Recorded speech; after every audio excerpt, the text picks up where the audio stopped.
Ya, tapi pada intinya ya, mau itu naik pesawat ekonomi ataupun mau naik jet pribadi, bagi saya itu gak masalah. Yang menjadi masalah adalah para pendukungnya ini sebelumnya mengklaim bahwa Anies Baswedan bukanlah sosok yang didukung oleh kekuatan oligarki. Tapi faktanya sekarang apa? Semua itu terbantahkan.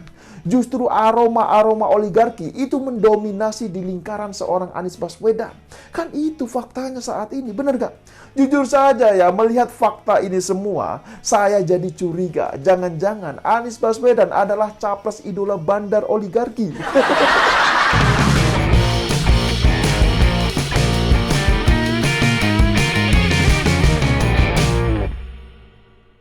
Ya, jumpa lagi di konten saya. Ada hal menarik yang ingin saya bahas dalam kesempatan Okedum kali ini.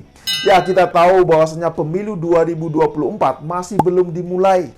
Tapi suasana politik di dalam negeri sudah semakin memanas. Malah ada juga bakal capres dari Partai Nasdem yang sudah sibuk keliling daerah menggunakan pesawat pribadi coba. Ya siapa lagi kalau bukan Anies Baswedan. Bahkan saat kunjungan ke Aceh, Anies Baswedan juga sempat memakai kaos dengan tulisan keliling Indonesia itu berat, biar aku saja. Memang luar biasa sekali capres odong-odong yang diusung oleh Partai Nasdem ini. Kampanye belum dimulai, tapi sudah curi stat seakan-akan dirinya ini adalah capres beneran, capres yang resmi. Padahal kalau menurut saya, dia ini kan cuma capres odong-odong. Nah, mengapa saya sebut sebagai capres odong-odong? Ya, karena saat ini ya, memang masih belum ada satu pun capres yang resmi yang telah ditetapkan oleh pihak Komisi Pemilihan Umum atau KPU. Untuk pendaftaran capres dan cawapres saja, ini masih tanggal 7 sampai 14 Oktober 2023. Jadi masih sekitar 10 bulan lagi. Nah, jadi kalau sekarang ini Anies Baswedan cuma capresnya Partai Nasdem, dan Nasdem sendiri ini belum memenuhi syarat untuk mengusung capres maupun cawapresnya sendiri. Nah, mengapa Nasdem belum memenuhi syarat? Karena perolehan suara Nasdem pada tahun 2019 lalu ya, masih jauh di bawah 20% atau tepatnya masih 9%. Jadi masih sangat jauh sekali. Nah, kalau Anies Baswedan sekarang dideklarasikan sebagai capres dan dia ini sibuk keliling daerah menggunakan jet pribadi, ya menurut saya itu adalah capres odong-odong alias capres palsu. Ya, atau jangan-jangan Anies Baswedan ini sengaja mau dijadikan capres boneka oligarki. Ya siapa tahu kan? Karena kalau diperhatikan, Anies Baswedan sepertinya sangat tunduk di bawah perintah Partai Nasdem. Nah, sepertinya hal inilah kemudian yang membuat PKS ini semakin tidak nyaman, merasa gerah. Kendali Partai Nasdem ini sangat kuat terhadap Anies Baswedan. Makanya tidak heran apabila PKS gini ya mulai mendekati Gerindra untuk menjalin koalisi. Nah, pertanyaannya sekarang adalah kalau Gerindra nanti dan PKS berkoalisi, terus bagaimana nasib Anies Baswedan nanti?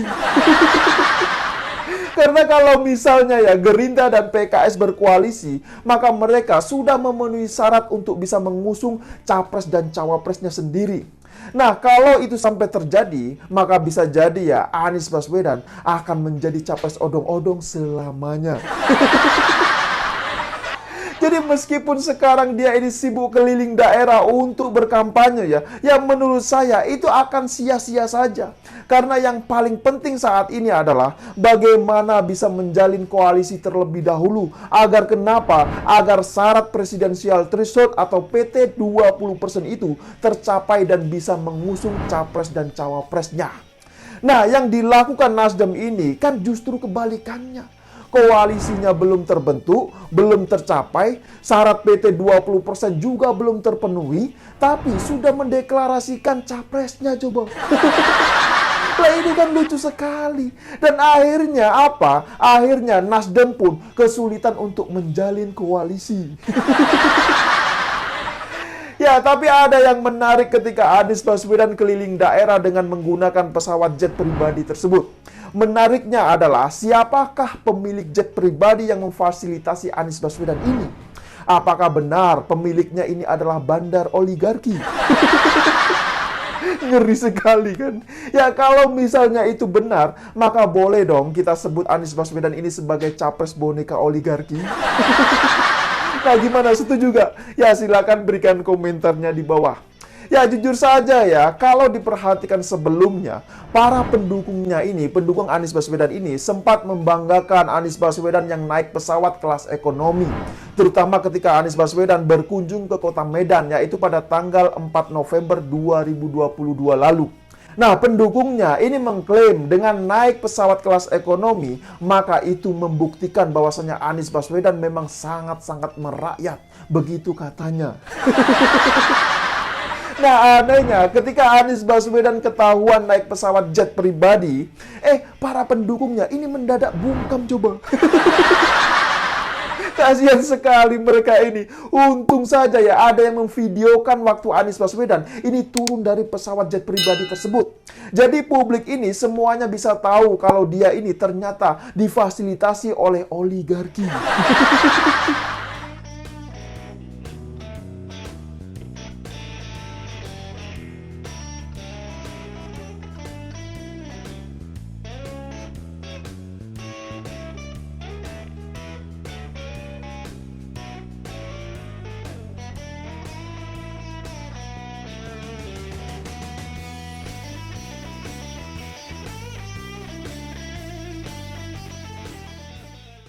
Nah, tapi kalau diamati, memang ada perbedaan antara video waktu naik jet pribadi dengan naik pesawat kelas ekonomi. Perbedaannya adalah kalau waktu naik pesawat ekonomi, sepertinya memang itu sudah disiapkan atau disetting. Nah, kalau pas naik jet pribadi, sepertinya memang nggak ada yang memvideokan sama sekali. Malah ya, kesannya ini seakan-akan ditutupi. Bisa jadi karena memang takut diketahui oleh publik atau gimana. Karena apa ya? Karena kalau sampai ketahuan ya, maka pencitraan waktu naik pesawat ekonomi ini dipastikan akan gagal. Dan terbukti sekarang ini semua pencitraan itu gagal. Mungkin masih ada yang ingat ya, belum lama ini netizen dihebohkan dengan pencitraan Anies Baswedan yang naik pesawat kelas ekonomi.